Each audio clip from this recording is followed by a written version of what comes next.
Bismillahirrahmanirrahim. Assalamualaikum warahmatullahi wabarakatuh.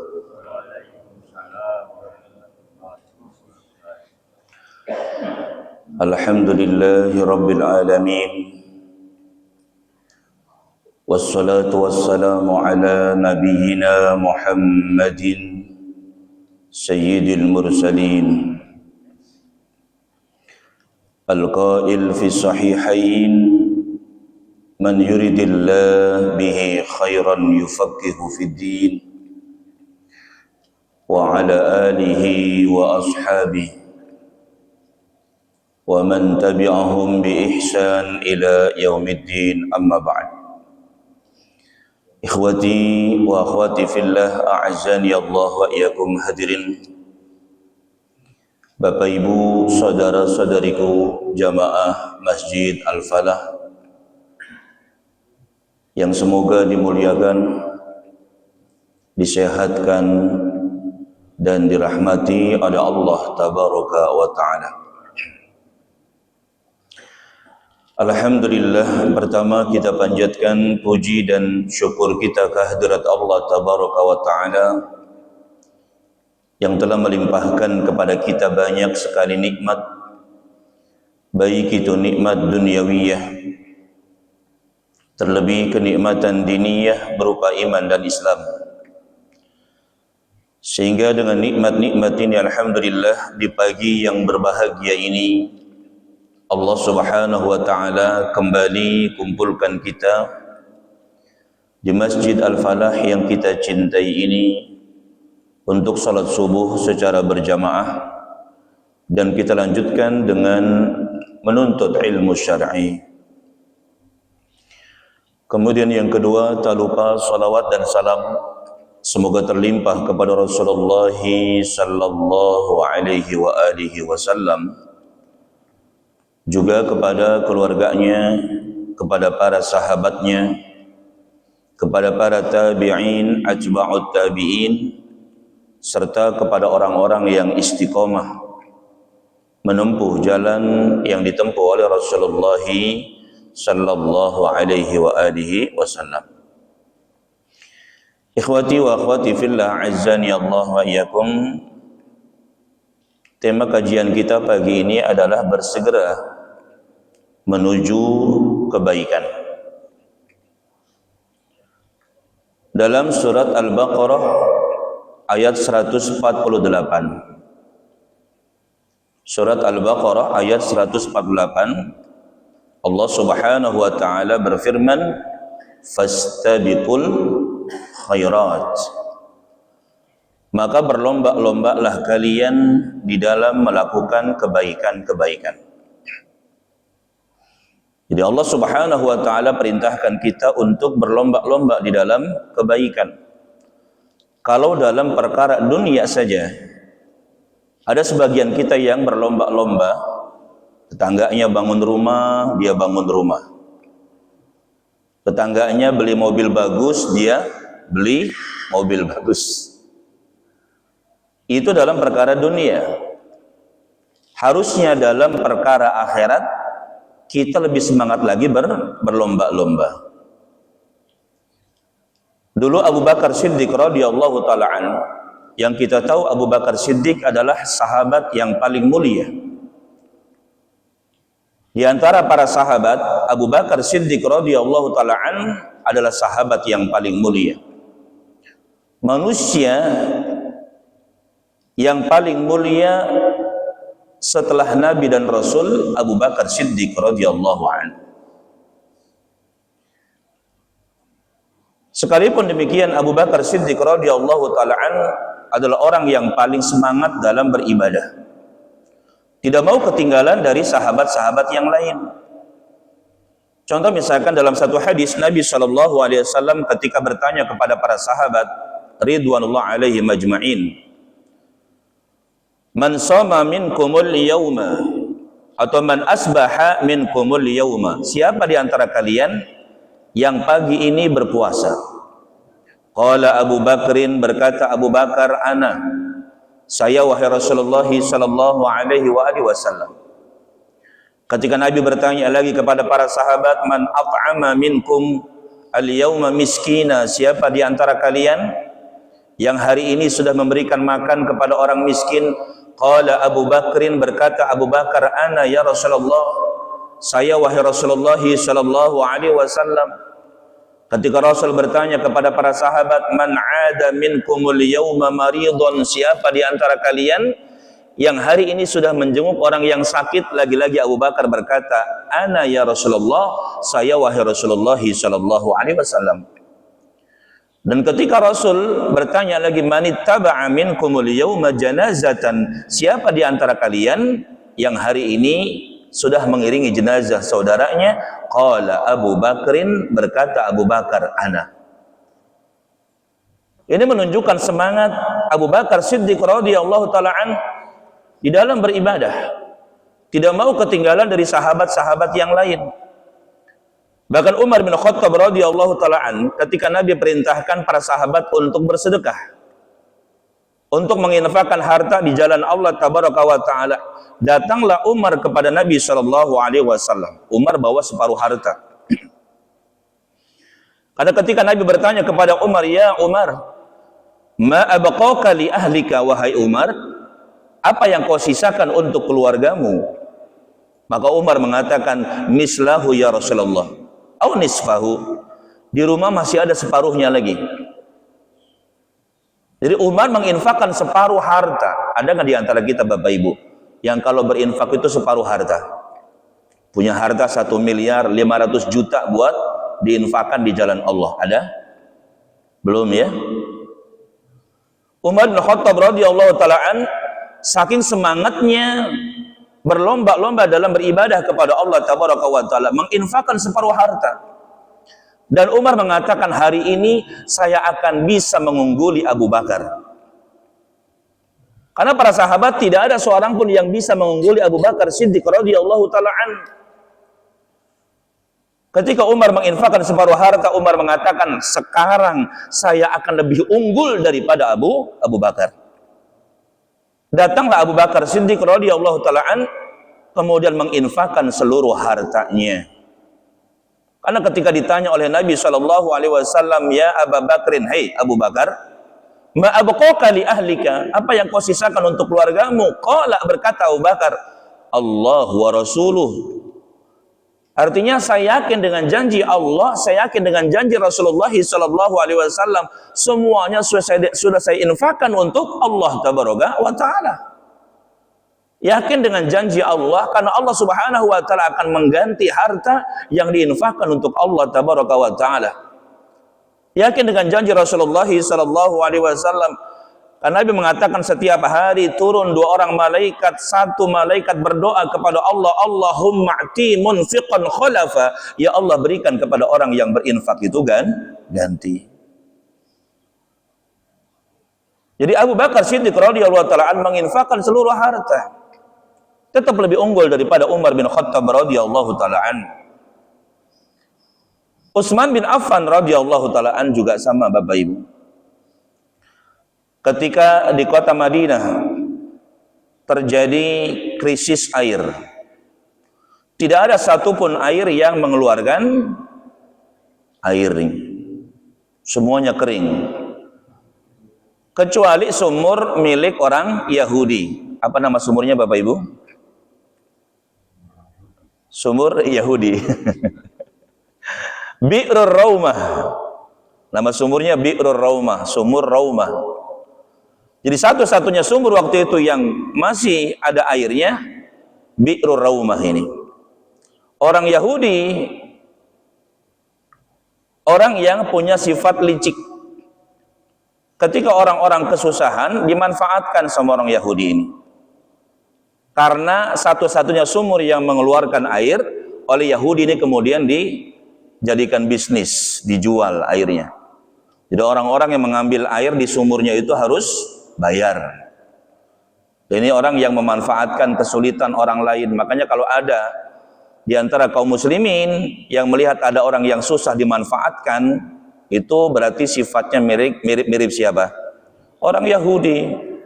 tetangganya susah, kemudian jual rumah. Pak, ini rumahnya dijual, kenapa? Saya di PHK, Pak.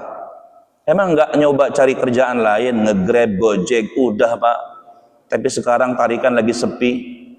Udah mau nggak mau saya jual rumah saya. Udah saya nggak jual mahal Pak, cuma saya jual 500 juta. Lalu kemudian karena dia tahu tetangganya lagi susah, ditawar, bahkan nawarnya sadis. Rumah kayak gini paling juga laku 200 juta Pak. Karena dia tahu bahwa tetangganya ini sedang butuh uang. Nah, ini sifatnya mirip sifat orang Yahudi ini. Harusnya kalau ada tetangga yang mau jual rumah, jual berapa Pak? Jual 300 juta. Saya tawar, boleh nggak Pak? Silahkan. Bagaimana kalau 600 juta Pak? Boleh. Itu. Ya. Karena tahu dia lagi susah, dibantu harusnya. Orang Yahudi ini kemudian menjual air sumurnya.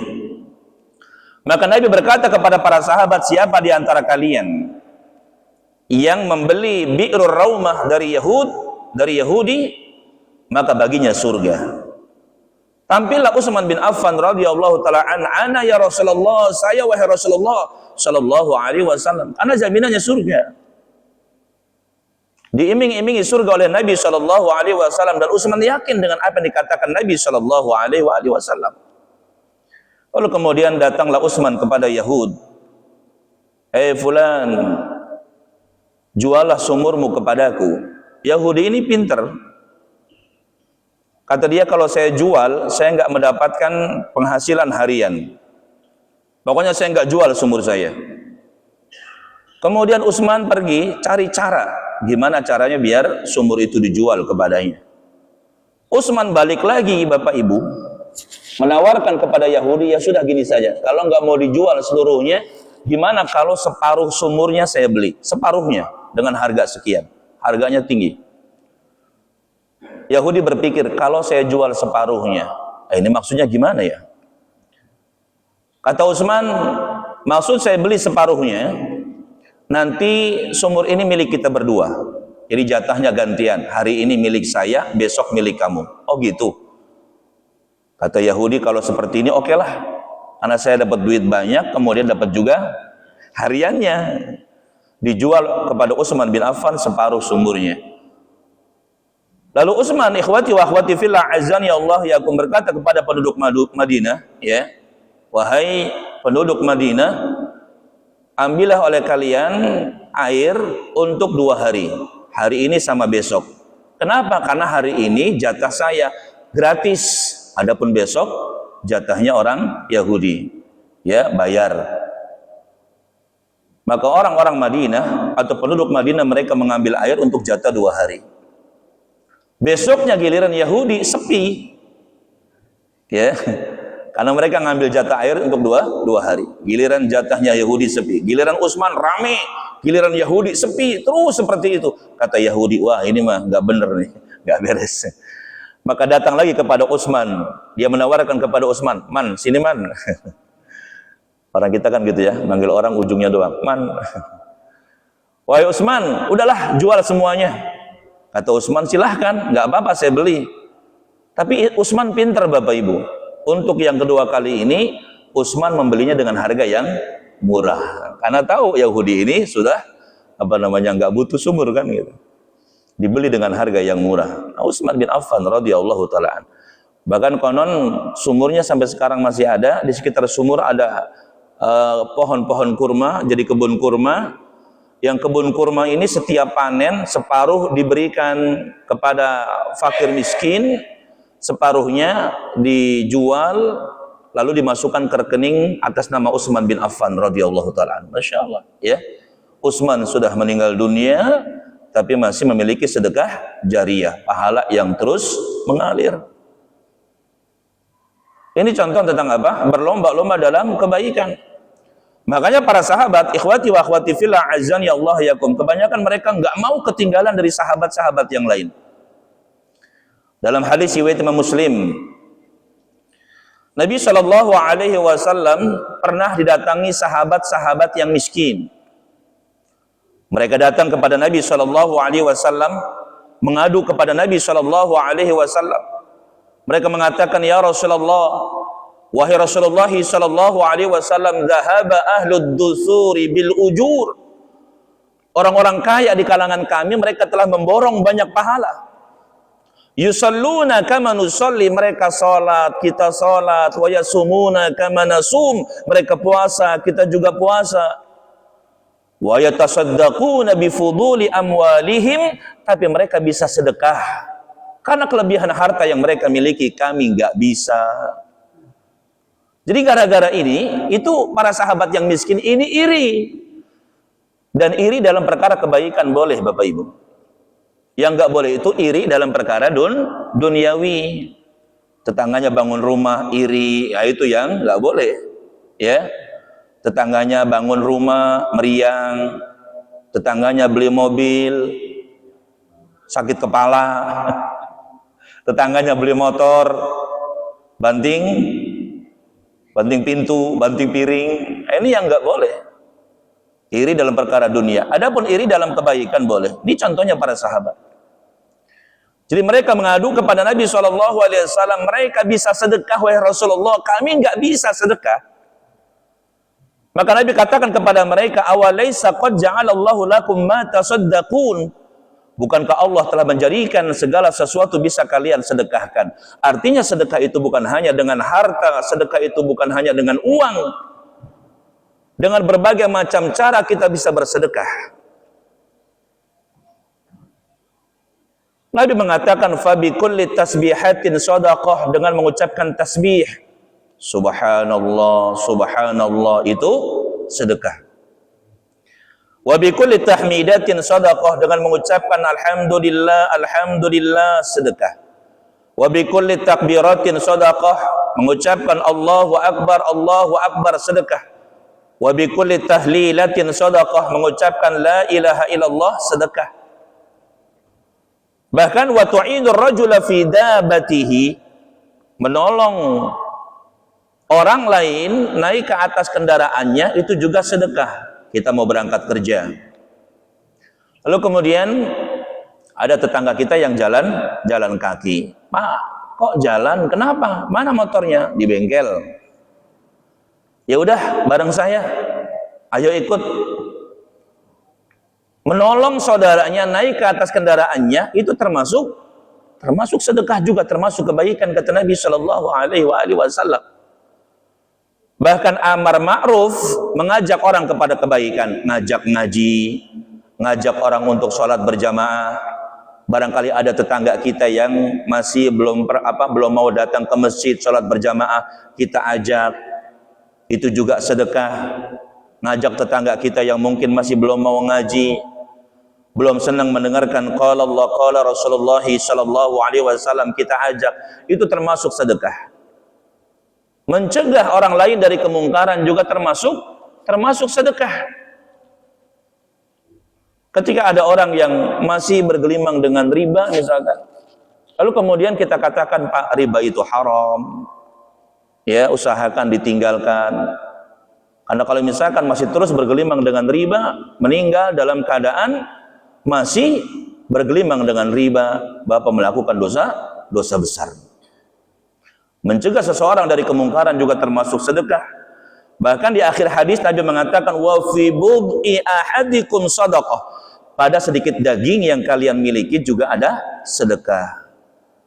Artinya kata para ulama, ketika seorang suami melampiaskan syahwatnya kepada istrinya juga termasuk sedekah. Jadi jangan kita berpikiran sempit tentang mana sedekah. Oh, sedekah itu dengan harta saja. Enggak. Semua kebaikan yang kita lakukan itu bernilai sedekah di sisi Allah Tabaraka wa Ta'ala.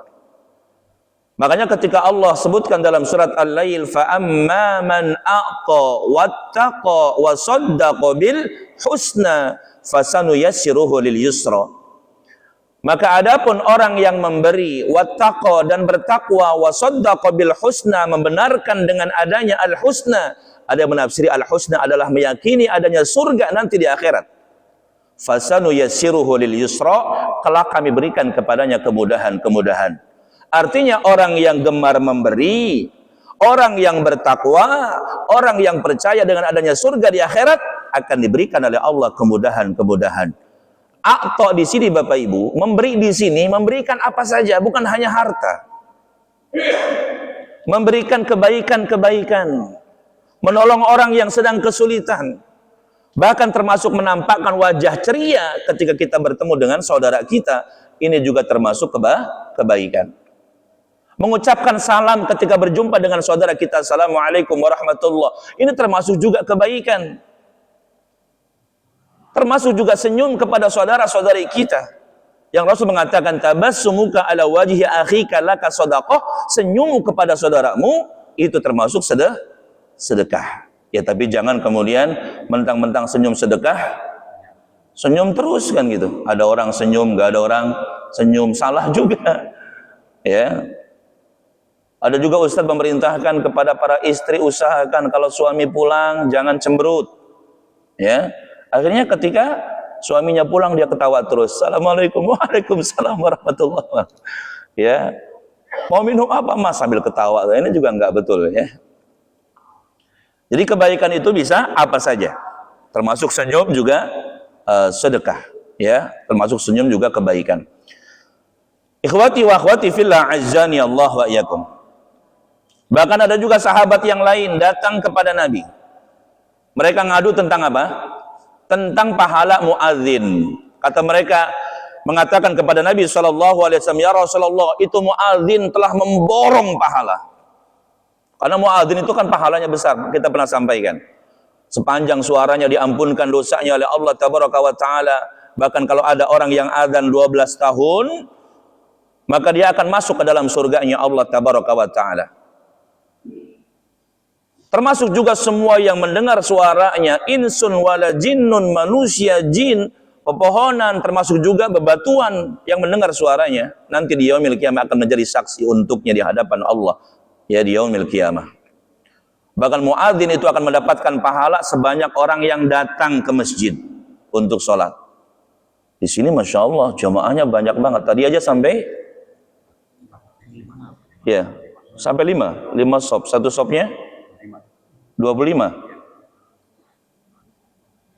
Jadi orang yang sholat di sini misalkan katakanlah 100 orang, mereka dapat pahala, muadzin mendapatkan pahala dengan yang sama dengan mereka, nggak dikurangi sedikit pun. Gimana Bapak Ibu? Kita iri nggak dengan muadzin? Iri kan? Masya Allah gitu. Pahalanya besar juga ya muadzin. Makanya di zaman para sahabat, mereka datang kepada Nabi, ngadu kepada Nabi SAW, wahai Rasulullah, itu muadzin telah memborong banyak pahala. Nabi mengatakan kepada mereka, faqulu misla ma yaqulul muadzin, maka ucapkan oleh kalian seperti yang diucapkan oleh muadzin. Jadi kita yang enggak kebagian azan bisa mendapatkan pahala yang sama dengan muadzin ketika kita mengucapkan seperti yang diucapkan muadzin. Makanya azan itu kan setelah azan kita disunnahkan melakukan 5 perkara. Yang pertama menjawab azan. Allahu Akbar, Allahu Akbar. Kita jawab Allahu Akbar, Allahu Akbar. Terus sampai hayya 'alas shalah. Kita jawab la haula wala quwata illa billah. Allahu Akbar, Allahu Akbar, Allahu Akbar, Allahu Akbar. La ilaha illallah, la ilaha illallah. Menjawab muadzin. Yang keduanya bersalawat kepada Nabi sallallahu alaihi wasallam. Karena Rasul mengatakan summa sallu alayya, lalu kalian bersalawatlah kepadaku, man shalla alayya salatan sallallahu biha ashran. Siapa yang bersalawat kepadaku sekali, Allah akan balas 10 kali. Allahumma salli ala Muhammad wa ala ali Muhammad kama sallaita ala Ibrahim wa ala ali Ibrahim innaka Hamidum Majid, wa barik ala Muhammad wa ala ali Muhammad kama barakta ala Ibrahim wa ala ali Ibrahim innaka Hamidum Majid. Lalu kemudian selesai azan baca doa. Apa doanya? Allahumma rabba hadhihi ad-da'wati at-tamah wa salatil qa'imah ati Muhammadanil wasilata wal fadilah. Ya. Wa ba'athu maqaman mahmudan alladzi wa'adtah. Ini minta apa? Minta al-wasilah. Apa itu al-wasilah? Kedudukan yang tinggi nanti di surga kata Nabi. Dan aku berharap itu diberikan kepadaku.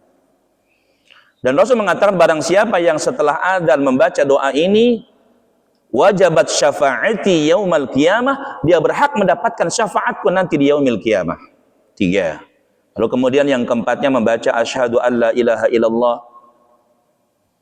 Apa tulisannya?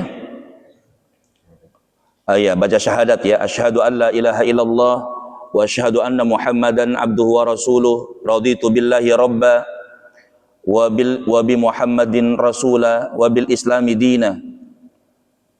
Ya, raditu billahi rabba wa bi muhammadin rasula wa bil islami dina. Ini baca doa ini. Yang Nabi mengatakan siapa yang baca doa ini setelah azan, ya, maka diampunkan dosanya oleh Allah tabaraka wa taala. Dan yang kelimanya adalah berdoa kepada Allah tabaraka wa taala. Nabi mengatakan bahwasanya doa antara adzan dan iqamah ini tidak akan ditolak oleh Allah, mustajab. Jadi setelah adzan baca doa tadi kan, terus kita sholat sunnah lah, sholat sunnah qabliyah atau sholat sunnah antara adzan dan iqamah, kemudian kita berdoa kepada Allah. Nah, ini waktu yang mustajab, ya. Jadi orang yang mereka mengucapkan seperti yang diucapkan muadzin akan mendapatkan pahala yang sama. Lalu bagaimana kalau misalkan kita masih di rumah, kemudian dengar azan, sedangkan rumah kita tengah-tengah ada masjid, ya Masjid Al-Falah, ada juga dengar masjid lain atau musola ya. Di sini azan, mana yang kita jawab? Semuanya gitu? Allahu Akbar, Allahu Akbar, Allah sini Allah, Allahu Akbar. Mana yang kita jawab? Iya, suara yang pertama atau suara yang ini aja udah yang kita dengar, yang dekat misalnya. Oh, dekatnya dengan Masjid Al-Falah. Udah cukup. Ya, enggak usah semuanya kita jawab. Repot juga. Dan ikhwati wa akhwati fillah azzani Allah wa yakum. Kemudian dalam surat Ali Imran ayat 133. Allah Subhanahu wa taala berfirman wasari'u ila maghfiratin mir rabbikum wa jannatin 'arduha as-samawati wal ardu u'iddat lil muttaqin. Wasari'u ini juga sama. Perintah Allah tabaraka wa taala agar kita berlomba-lomba, agar kita bersegera. Wasari'u itu artinya apa? Bersegeralah kalian. Buruan kata Allah. Ila maghfiratim mir rabbikum, menuju maghfirah. Bapak Ibu, apa itu makna maghfirah? Ampunan. Syekh Muhammad bin Shalih Al-Utsaimin rahimahullah ta'ala mengatakan maghfirah ini sama dengan mighfar. Apa itu mighfar? Mighfar itu helm yang biasa digunakan dulu untuk perang. Kalau sekarang untuk naik motor ya. Helm itu punya dua fungsi. Yang pertama menutupi kepala, biar nggak ditilang pakai helm kan. Yang kedua untuk menyelamatkan kepala. Begitupun maghfirah, sama seperti helm, sama seperti mighfar, memiliki dua fungsi. Yang pertama menutupi apa yang ditutupi, dosa-dosa kita. Yang keduanya menyelamatkan. Jadi Allah akan selamatkan kita dari nerakanya Allah tabaraka wa ta'ala. Makanya dalam hadis riwayat Imam Bukhari disebutkan, nanti di yaumil qiyamah semua kita akan dipanggil oleh Allah tabaraka wa ta'ala, lalu berbicara berhadap-hadapan dengan Allah. Allah subhanahu wa ta'ala akan berikan tutup, akan berikan penghalang antara kita dengan seluruh makhluk. Kan di situ kan banyak orang, semua makhluk dikumpulkan oleh Allah tabaraka wa ta'ala. Ketika kita dipanggil oleh Allah berdua-duaan, berbicara dengan Allah tabaraka wa ta'ala, laisa bainahu wa bainallahi turjuman, tidak ada antara kita dengan Allah penerjemah. Berbicara langsung dengan Allah tabaraka wa ta'ala. Di situ Allah subhanahu wa ta'ala sebutkan semua dosa-dosa yang kita lakukan ketika di dunia. Makanya kita jangan pernah merasa aman dari dosa yang kita lakukan ketika di dunia ini. Semuanya ada dalam catatan dan semuanya akan disebutkan oleh Allah. Ata'rifu dzamba kaza, ata'rifu dzamba kaza, ata'rifu dzamba kaza. Hei, hambaku kata Allah, ingat gak kamu dulu ketika di dunia pernah melakukan dosa ini? Ingat nggak dulu kamu di dunia pernah melakukan dosa ini? Semua dosa kita yang sekarang mungkin kita sudah lupa, Bapak Ibu, itu semua akan ditanya oleh Allah Tabaraka wa Ta'ala. Dulu pernah pacaran sebelum nikah. Ada nggak Bapak Ibu yang pacaran sebelum nikah? Mana orangnya, Pak? Jadi dosa kita semuanya disebut oleh Allah Tabaraka wa Ta'ala. Ingat gak dosa ini? Ingat gak dosa ini? Ingat gak dosa itu?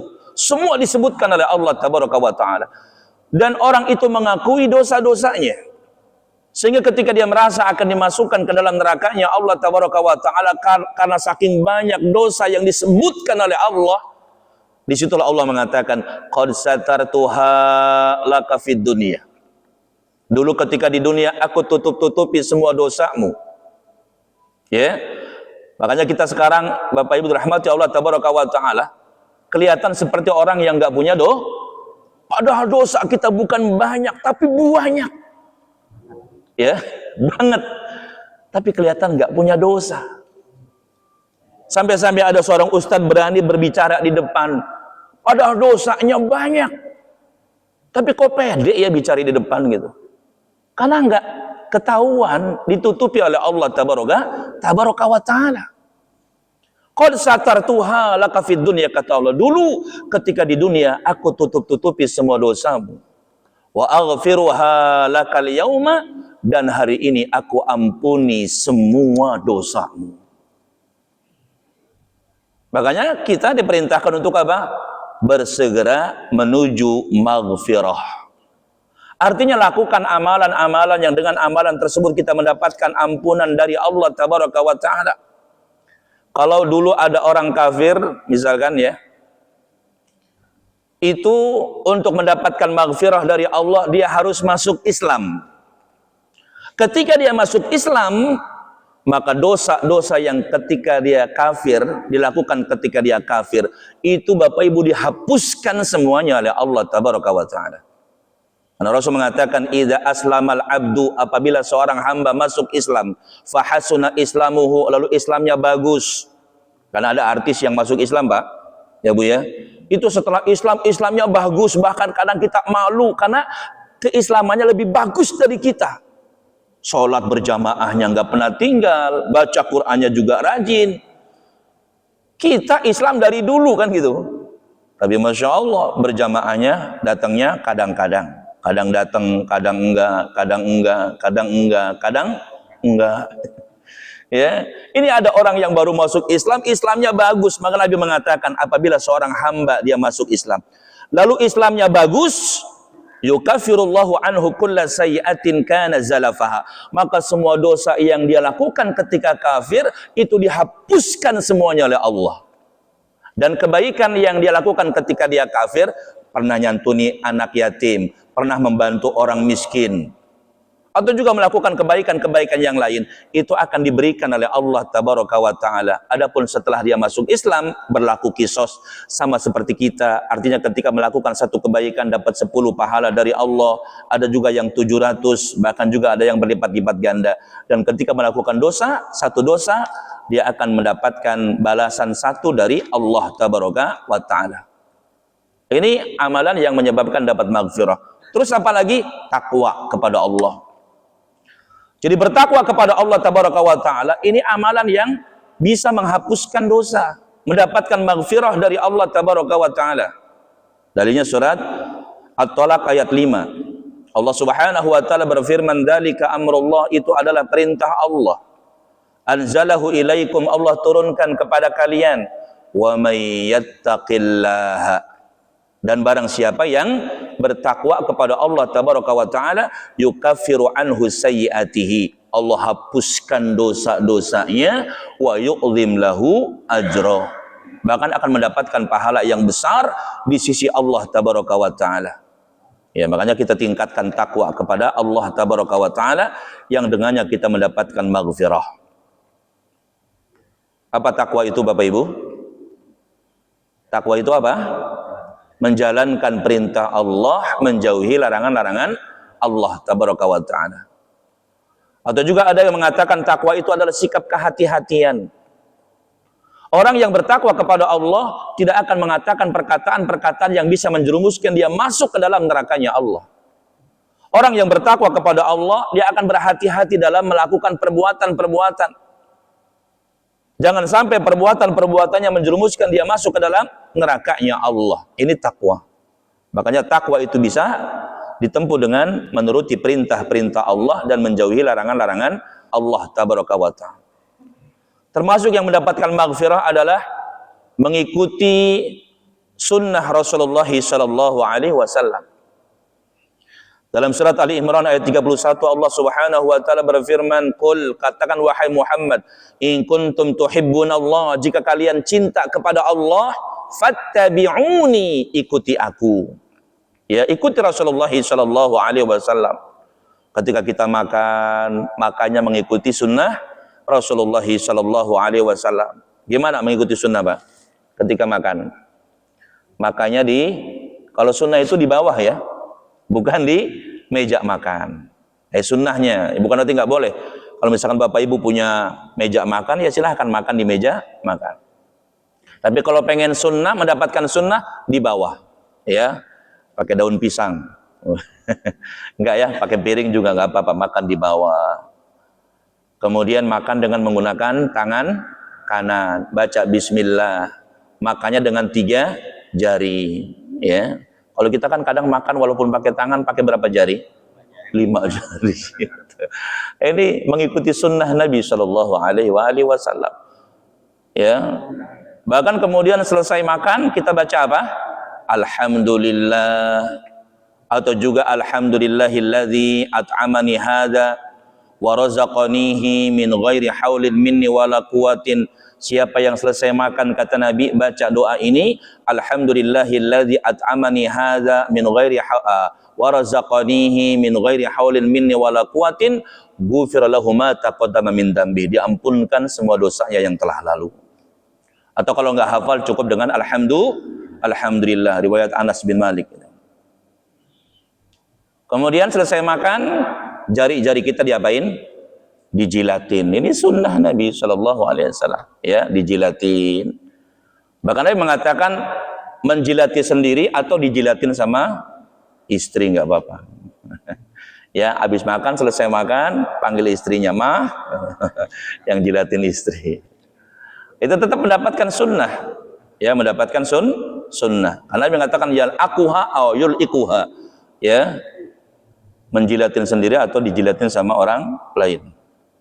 Atau istri nanti dendam, ya, gantian, ya, habis makan, mas, gitu.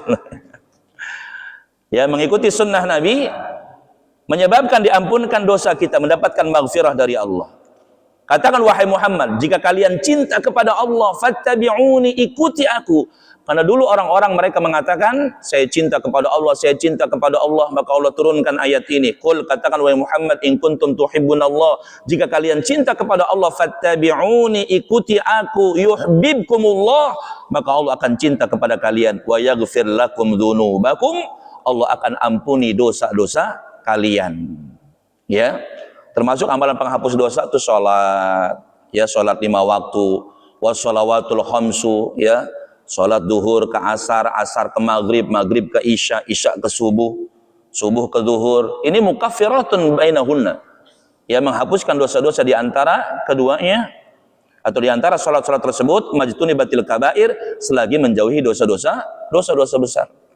Ya, salat 5 waktu, makanya jangan kita, ya, tinggalkan, kalau bisa kita kerjakan sholatnya dengan berjamaah. Terus apalagi wudu juga sama. Amalan wudu ini menyebabkan kita dapat maghfirah dari Allah tabaraka wa ta'ala. Karena Nabi mengatakan barang siapa yang wudu lalu dengan sempurna, jadi mengikuti wudunya Nabi SAW, maka dosa-dosanya akan berjatuhan bersamaan dengan tetesan air wudu yang terakhir ketika basuh wajah. Maka wajah dan anggota yang ada di wajah yang melakukan dosa, itu dosanya akan berjatuhan bersamaan dengan tetesan air wudhu yang terakhir. Ya. Termasuk apa lagi? Amalan yang dapat maghfirah dari Allah itu adalah melangkahkan kaki ke masjid. Ya. Satu langkah menghapuskan satu dosa, satu langkahnya ditinggikan derajatnya oleh Allah Tabaraka wa Ta'ala. Makanya sering kita sampaikan, orang yang nanti nyesel di akhirat adalah orang yang rumahnya dekat masjid. Mana yang rumahnya dekat masjid? Semuanya dekat masjid. Orang yang rumahnya dekat masjid, rajin ke masjid, nyesel nanti di yaumil qiyamah. Kira-kira nyeselnya kenapa Bapak Ibu? Kenapa? Karena setiap satu langkah menghapuskan satu dosa, satu langkah ditinggikan derajatnya oleh Allah Tabaraka wa Ta'ala. Surga itu 100 derajat, 100 tingkatan. Berarti orang yang banyak melangkahkan kaki ke masjid, derajatnya tinggi nanti di surga. Nah itu nyesel. Orang yang rumahnya dekat dengan masjid, rajin ke masjid saja nyesel, apalagi orang yang rumahnya dekat masjid tapi nggak pernah ke masjid, lebih nyesel lagi. Ada nggak Bapak Ibu orang yang rumahnya dekat masjid nggak pernah ke masjid? Mana orangnya Bu? Ya di rumah. Makanya Allah perintahkan kita wasari'u ila maghfiratin min rabbikum, bersegeralah kalian menuju maghfirah dari Rabb kalian, wa jannatin, dan juga menuju surganya Allah, arduhas samawati wal ard, yang luasnya surga ini seluas langit dan bumi. Kemarin sudah kita bahas ya Bapak Ibu ya. Surga itu tinggi. Yang pertama tinggi tempatnya, yang kedua tinggi derajatnya, yang ketiga tinggi nilai surga. Allah katakan dalam ayat ini, dan surga yang luasnya seluas langit dan bumi, itu tingkatan yang satu tingkatan. Karena setiap tingkatan luasnya seluas langit dan bumi. Nabi mengatakan, ma fi kulli darajatain, setiap 2 derajat, artinya satu tingkatan dengan tingkatan yang berikutnya, kama bainas sama'i wal ard, seperti langit dan bumi, satu tingkatan. Sedangkan surga itu ada 100 tingkatan. Bersegeralah kalian menuju surganya Allah yang luasnya seluas langit dan bumi, uiddat lil muttaqin, Allah siapkan untuk orang-orang yang bertakwa. Lalu di sini Allah jelaskan siapa orang yang bertakwa itu, alladzina yunfiquna fis sarra'i wadh-dharra. Orang bertakwa itu adalah orang yang gemar berinfak, baik dalam keadaan lapang maupun dalam keadaan sempit, baik dalam keadaan bahagia maupun dalam keadaan susah. Itu ciri orang yang bertakwa. Karena kebanyakan Bapak Ibu, kita itu sedekah ketika kita lagi apa? Lagi berlimpah harta. Ketika kita lagi bahagia, ketika kita lagi senang, baru berinfak. Hadirin jamaah Masjid Al-Falah, nanti selesai ngaji yang nggak ada keperluan, tolong jangan pulang dulu. Saya sudah siapkan iga bakar, ya. Jadi kita nanti makan bareng-bareng di Masjid Al-Falah ini. Misalnya, ini lagi cerita, contoh ini contoh, ya. Ini contoh. Ini bukan kode ya Pak ya. Bukan kode buat DKM, bukan. Ini contoh. Saya, colek ketua DKM mana nih? Pura-pura tidur dia. Ya. Nanti kita makan iga bakar bareng habis ngaji. Ketika ditanya, Pak, ini dalam rangka apa, Pak? Alhamdulillah, saya kemarin kebeli mobil Fortuner. Ya kan? Lagi bahagia berinfak. Enggak ada orang yang berinfak itu ketika lagi keadaan sedih. Jamaah habis ngaji jangan kemana-mana ya, yang nggak ada keperluan. Saya sudah siapkan lontong sayur ya, sama tongseng ya. Insya Allah ya. Tong dan seng. Ketika ditanya, Pak, ini dalam rangka apa? Alhamdulillah, semalam mobil saya dua-duanya hilang. Gitu. Nggak ada ceritanya orang berinfak itu ketika dalam keadaan sedih, nggak ada. Allah katakan orang yang bertakwa itu diantara cirinya yunfiquna fis sarra'i wadh-dharra, gemar berinfak baik dalam keadaan bahagia maupun dalam keadaan sedih. Mau tanggal tua, mau tanggal muda, tetap berinfak.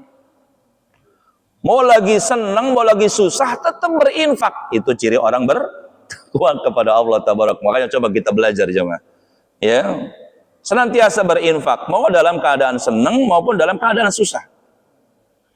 Kayak dulu Anda pernah Ramadan kemarin diminta ngisi buka bersama di Lipo Cikarang.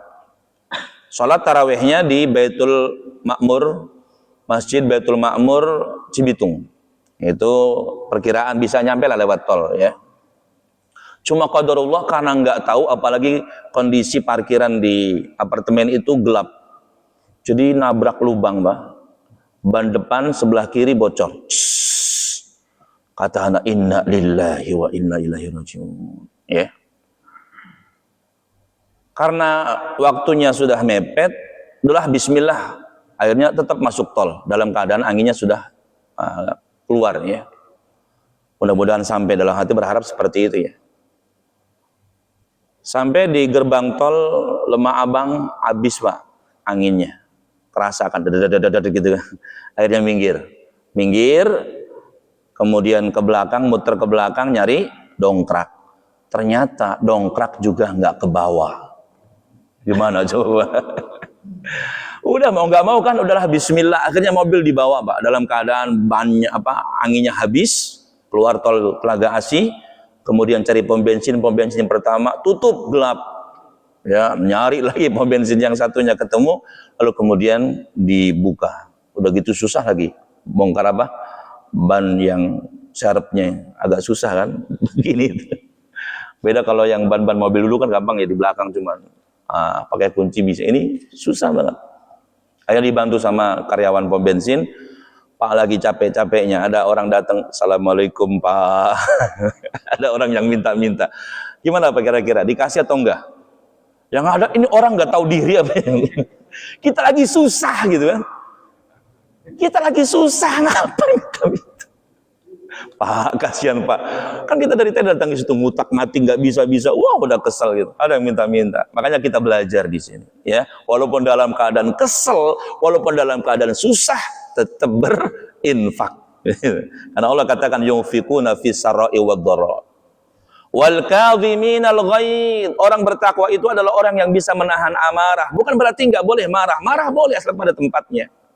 Ya. Ngelihat saudara-saudara kita mereka terkena banjir, apalagi banjirnya bawa kayu-kayu gelondongan, kita marah, nggak apa-apa gitu. Wajar marah.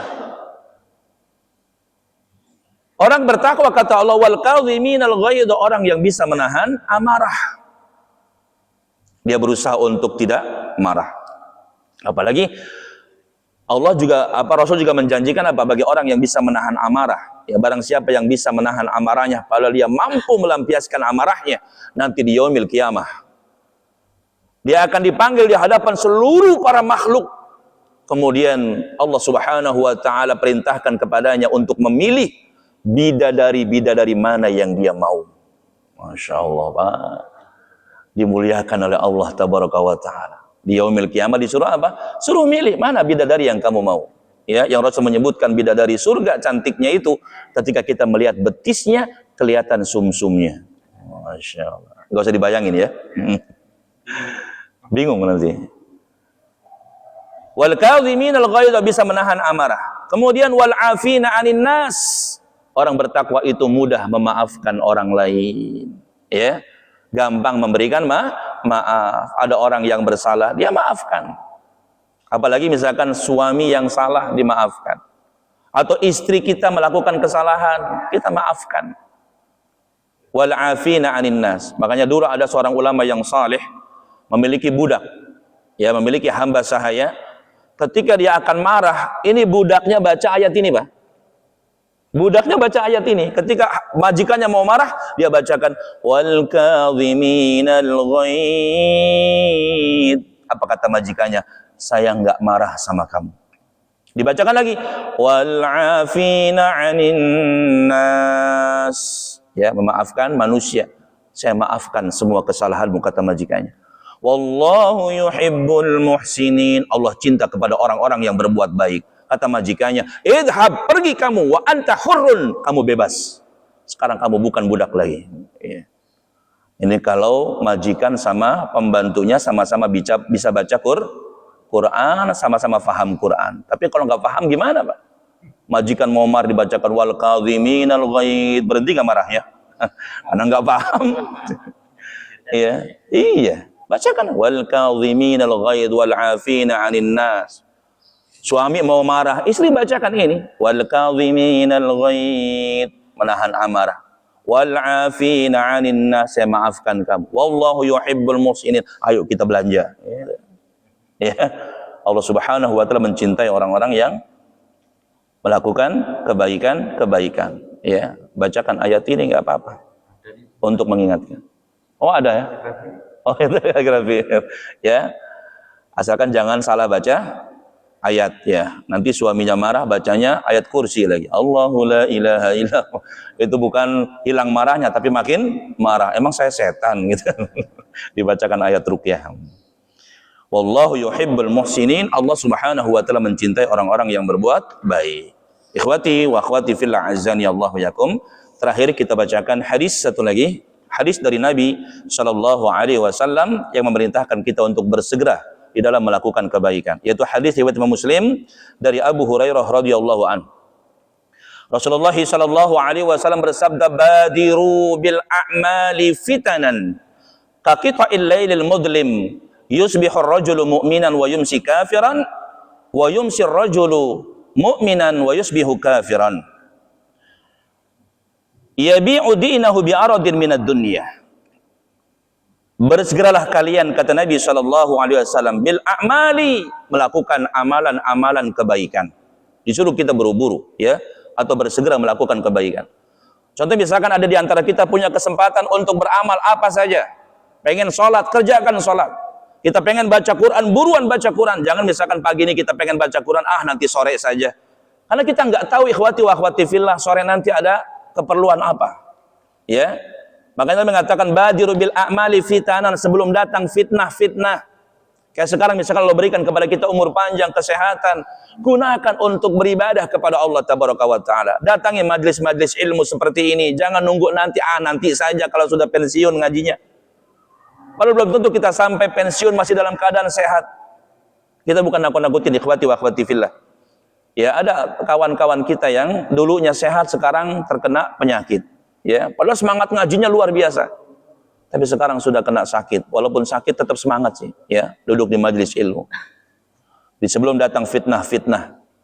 Kita sekarang punya duit banyak, pengen berangkat umroh, buruan. Jangan ditunda-tunda, nanti saja.